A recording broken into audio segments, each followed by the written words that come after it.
Hi, Zizaran here with another video, and today we're going to talk about Diablo 4. And I know we're in the middle of a Path of Exile League, but June 6th Diablo 4 is coming out, and a lot of people are very curious about this. They just did a bit of an update based on feedback from the beta. Seem to have taken a lot of feedback, and some things that I really expressed an interest in having changed has been changed.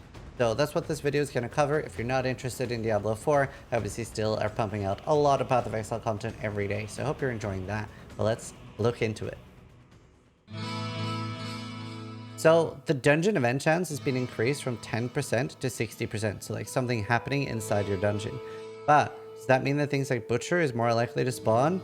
But however, at least they did mention that it's probably going to be nerfed at World Tier 1 and 2 and a lot more scary at World Tier 3 and 4. So it should be a lot more viable, especially for hardcore players that found that they were just getting killed and had to use the Scroll of Escape if they saw him. This should be addressed there. And also for dungeons, they mentioned that straggling monsters will move towards you, but it sounds like we still have 100% of monsters needed to be killed, so that might not be the best fix.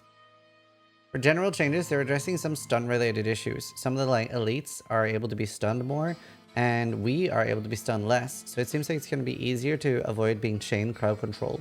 They said that they were going to add more abilities to get rid of crowd control. Personally, I think Dash should be able to remove crowd control and just go on a longer cooldown, but hopefully this fixes a lot of the problem. They've also said they're doing many generic legendary updates, but it's not being specific about what that is. So I would love to see a damage reduction so that legendaries change more about how the weapon works and not does something really cool and 300% more damage. That's a little crazy. But next up, let's talk about the classes. Barbarian now takes less damage by default, and this is really good, but if auto attacks aren't changed, it's very, very rough, especially early, and it, like people point out, it feels like a gear check, but at level 6, you have no gear. And even at the end game, it's really nice when a game allows you to just use good and clever movement to bypass being hit. Druid sounds like it's gotten a massive buff, especially for summons. They were very weak compared to Necromancer, where like a basic Necromancer summon was stronger than Druid ones, even with legendaries. So they've said that this has been addressed. Very good to hear. And the Necromancer ones have been lower health. That makes sense because skeletons could be kind of feeble, and they were incredibly strong where you barely had to resummon them, and they said that they've lowered the health. Hopefully it won't be too annoying, and still makes a lot of sense. They did not talk about the permanent immortality legendary interaction at all. If you see here, while I'm in this red form, I'm basically killing everything around me and I'm immortal and I cannot be crowd controlled. This is a little too strong, and I just very, very interesting to see how this will be addressed, because that sort of does make hardcore a little bit silly if you just cannot die. Rogue didn't get too many changes. It's got some minor buffs. I hope they end up adding more defensive abilities to Rogue, because that's one thing I felt was lacking.